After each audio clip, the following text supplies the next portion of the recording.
आणि त्यामुळे विकासाचे ज्या मोठ्या परियोजना आहे राष्ट्रीय आंतरराष्ट्रीय पातळीवरच्या त्यांना मोठ्या प्रमाणावर विरोध होतोय। तुमचाच मतदारसंघ ज्या भागातून तुम्ही 4 टर्म निवडून आल्या त्याच भागात होणारा जैतापूर सारखा प्रकल्प आणि त्याला मोठ्या प्रमाणावर होणारा विरोध कसं बघताय या सर्व विरोधाकडे? अणुऊर्जेच्या बाबतीतली आताची भूमिका याच्याकडे आपण पुन्हा एकदा गंभीरतेने पाहण्याची आवश्यकता आहे। का जपानमध्ये फुकुशिमा झाल्यानंतर जपानसारखा जो देश हिच्या देशामध्ये प्रत्येक गोष्टीबाबत आणि खास करून मानवी जीवनाबाबत ज्या तऱ्हेने ते पाहतात आणि मानवी जीवनाला जे महत्त्व देतात, तंत्रज्ञानाच्या विकसनाच्या बाबतीत एक कितीतरी पुढे गेलेले आहेत, अशा देशामध्ये अशा तऱ्हेचा स्फोट होऊ शकतो आणि त्यामधून जनजीवन अतिशय गंभीररित्या त्रस्त होऊ शकतं। याचा अनुभव घेतल्यानंतर जर जैतापूर काय किंवा तामिळनाडूमध्ये होणारा प्रकल्प काय हे तर सोडाच, जर्मनीने आपले प्रकल्प करू नये असं ठरवलं। ज्या जपानमध्ये आज जवळजवळ 40% वीज ही केवळ अणुऊर्जेसाठी वापरली जाते, आपल्याकडे 3%पेक्षा कमी वापरतो। जपानमध्ये 40%पेक्षा जास्त वापरली जाते जपानमध्ये, जर्मनीमध्ये 30%, 25% वापरली जाते जर्मनीमध्ये। आज नवीन प्रकल्प करू नये अशी भूमिका त्यांनी घेतली। जर अशी परिस्थिती असेल तर भारताने त्याच्यावर निळ्या दृष्टीने पाहण्याची आवश्यकता आहे। आरोप केला जातो तुमच्यावर आणि शिवसेनेवर की तुम्ही ऊर्जा मंत्री असतानाच हा प्रकल्प नियोजला गेला, तुम्हीच जैतापूरचं नाव सुचवलं आणि आता तुम्हीच विरोध करताय या प्रकल्पाला। हे तर याच्यापेक्षा आणखीन खोटं काय असू शकत नाही। कारण असं की अणुऊर्जा हा ऊर्जा मंत्रालयाच्या कक्षेत कधीच विषय येत नाही। ऊर्जा मंत्रालय आणि अणुऊर्जा मंत्रालय हे आतापर्यंत वेगळे कधीपासून आज नाही। भारताचे पहिले पंतप्रधान जवाहरलाल नेहरू, परंतु जो विषय मंत्रालयाच्या कक्षेत नाही त्याच्यावर काहीतरी आपलं खोटं सांगत राहणं आणि त्याच्यासाठी पक्षावर किंवा माझा आरोप करणे चुकीचं आहे। पक्षाचा विरोध म्हणून तुमचा विरोध, अन्यथा तुम्ही सुशिक्षित आहात, तुम्हाला तंत्रज्ञानाची जाण आहे आणि त्यामुळे तुमचा विरोध नाही आहे, पण पक्षानं तुम्हाला विरोध करायला भाग पाडला आहे असं एकतर मी तुम्हाला सांगतो, एक गोष्ट अशी आहे की मी तुम्हाला पहिल्यांदाच सांगितलं की अणुऊर्जा ही भारतात निर्माण होऊ नये असं सांगणारे कधीच नव्हते, म्हणून आतापर्यंत पहिल्यापासून पंतप्रधानापासून आतापर्यंत अणुऊर्जा निर्मिती केली गेली। प्रश्न निर्माण झाला हा फुकुशिमा आल्यानंतर। प्रत्येक माणूस प्रत्येक घडीला आपण शिकत असतो, तसंच आपलं आतापर्यंतच्या संस्कृती आहे ना, भारताची नाही संपूर्ण मानवजातीची तीच विचारधारा आहे ना। आपण अनेक गोष्टी शिकत गेलो, ज्या गोष्टी आधी चांगल्या वाटत होत्या। पूर्वी माणसं कपडे घालत नव्हती, म्हणून आता आपण एखाद्याला म्हटलं रे तू कसं काय ऑफिसमध्ये कपडे घालून आलास, पूर्वी ती स्थितीत नव्हती ना, माणसं कपडेच घालत नव्हती, कपड्याची कधी निर्माणच झाली नव्हती। कालचीच घटना म्हणजे काकोडकर पुण्यातल्या एका कार्यक्रमामध्ये जैतापूर प्रकल्प कसा योग्य आहे या संदर्भात विवेचन करायला गेले। शिवसैनिकांनी तेथे मोठा गोंधळ घातला आणि काकोडकरांनी यापुढे जैतापूरचं समर्थन करू नये असा फतवा काढला। काकोडकरांसारख्या व्यक्तीला अशा पद्धतीने सूचना करणं कितपत योग्य वाटतं तुम्हाला? आणि मला असं वाटतं की आपल्या त्याच्या असणारी वस्तुस्थिती लोकांना सांगितलीच पाहिजे, त्याच्यावर असणारी काही तुमची मतं असतील, माझी मतं असतील, याच्यातूनच मार्ग काढला पाहिजे। मतप्रदर्शनामधूनच कोणत्यासाठी कारणासाठी आपण विरोध करतो हे आपल्याला चांगल्या रीतीने कळू शकतं।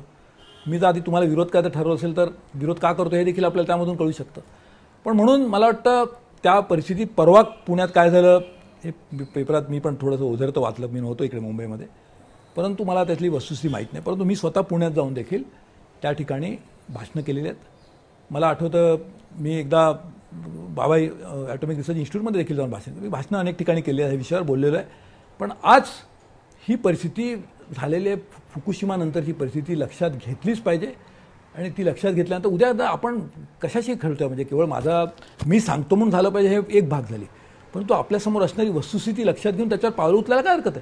कदाचित त्याच्यानंतर असं आढळलं ना, ठीक आहे ना, आपण विरोध करत होतो त्याच्यापेक्षा चांगले आपल्याकडे सोल्युशन आहे, ठीक आहे ना, आपण करू ना, पण विचारच करायचा नाही। तुम्ही जो पुण्यातला किस्सा सांगितला, पुण्याला ज्या कार्यक्रमासाठी तुम्ही गेला होतात त्या कार्यक्रमात तुम्ही अणुऊर्जा प्रकल्पाचं समर्थन करणार, जैतापूरचं समर्थन करणार अशा भीतीनं शिवसैनिक शेकडोच्या संख्येनं विरोध प्रदर्शन करायला बघा, मला असं कुठे आढळलं नाही। आणि मी तुम्हाला एक नक्की सांगतो का, हे काय बऱ्याचदा असं होतं आपल्या देशामध्ये की भावनिक प्रश्न कुठेतरी केले जातात। मी लोकसभेत सुद्धा माझा स्वतःचा अनुभव सांगतो। लोकसभेत कधीही मी कोणालाही बोलण्यापासून थांबवलं नाही आणि मी कधीच लोकसभेत उघडून आधी कधी त्या वेलमध्ये पण नाही गेलो। माझं असं म्हणणं होतं बोलून दे ना, मी त्याला उत्तर देऊ शकतो, ही माझी स्वतःची वैयक्तिक भूमिका झाली, ठीक आहे ना, काय हरकत आहे, मी त्याला उत्तर देऊ शकतो ना। तर त्यामुळे पण अर्थात भावनिक प्रश्न निर्माण झाल्यानंतर अनेकदा लोक आपलं मतप्रदर्शन भावनेद्वारे करतात, शब्दाद्वारे करू शकत नाहीत। 4 टर्म तुम्ही राजापूरमधून खासदार म्हणून गेलात, शिवसेनेचे खासदार म्हणून केंद्रात मंत्रिपदही तुम्ही भूषवलं. मंत्रिपद काही कारणास्तव गेलं, त्यानंतरही लाल दिवा अडवाणींनी तुम्हाला दिला. माफ करा, वाजपेयी सरकारमध्ये तो तुम्हाला मिळाला. गेल्या काळामध्ये तुम्ही राजकारणातून संन्यास घेतलाय की काय, अशी परिस्थिती निर्माण झाली.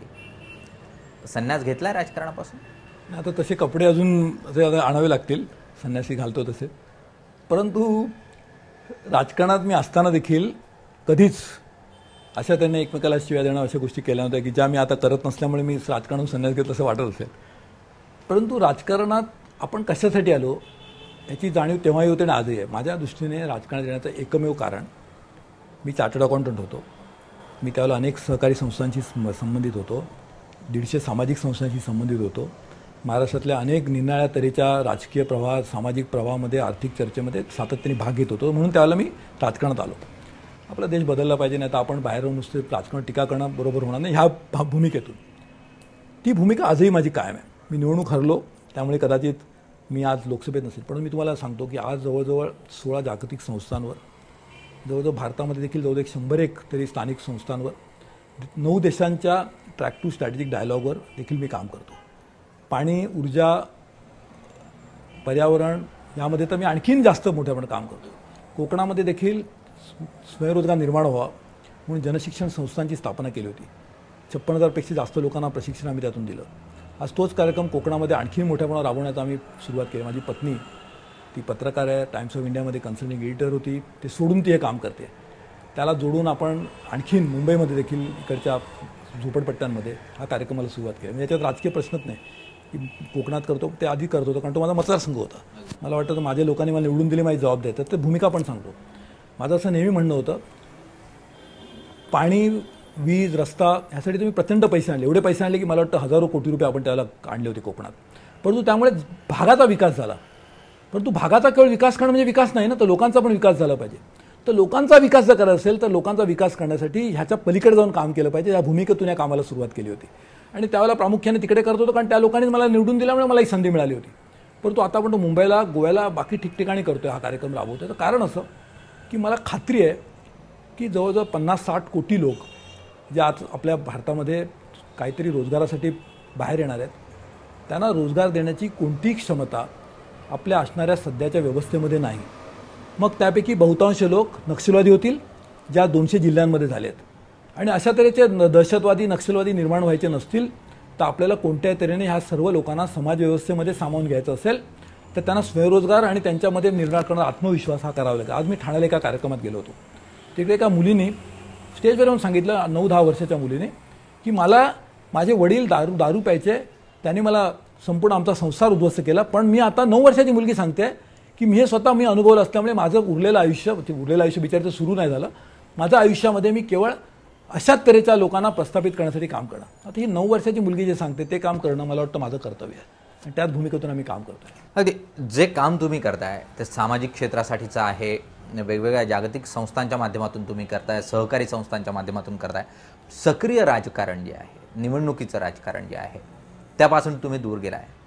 आता निवडणुकात नाही आहेत ना. म्हणजे निवडणुका जेव्हा होत्या तेव्हा मी उभा राहिलो. मी आतापर्यंत सतत 5 निवडणुका लढवल्या. त्यापैकी 4दा जिंकलो, परत 5व्यांदा हरलो. ती देखील मला वाटतं लोकांच्या दृष्टीने लोकांनी मला एवढं भरभरून पाठिंबा दिला की त्यांच्या दृष्टीने मी निवडून आलो. परंतु लौकिकदृष्ट्या हरलो. परंतु निवडणुकीच्या आतापर्यंत झालेल्या प्रत्येक निवडणुकीत मी भाग घेतलेला आहे. येत्या काळामध्ये निवडणुकीच्या राजकारणातून पुन्हा एकदा सक्रिय होणं हे आवडेल की सामाजिक कार्याबरोबरच? निवडणुकीला बराच वेळ आहे आणि निवडणूक हे माझ्या दृष्टीने 5 वर्षातून एकदा येणारं काम आहे. परंतु या 5 वर्षामध्ये आपण काय करतो हे जास्त महत्त्वाचं आहे.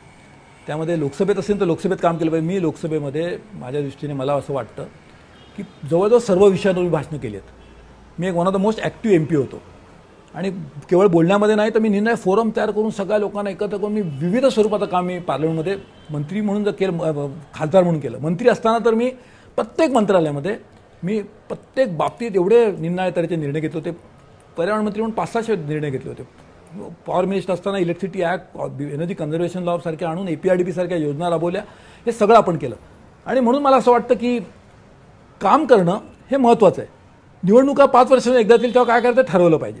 परंतु निवडणुकीच्या मध्ये आपण काय करतो हे माझ्या दृष्टीने निवडणुकीपेक्षा जास्त महत्त्वाचं आहे. शिवसेना हे 4 शब्द तसे तुमच्या राजकीय प्रवासातले महत्त्वाचे आहे. या संघटनेबरोबर प्रभू हे नाव आजही जोडलेलं आहे की नाही?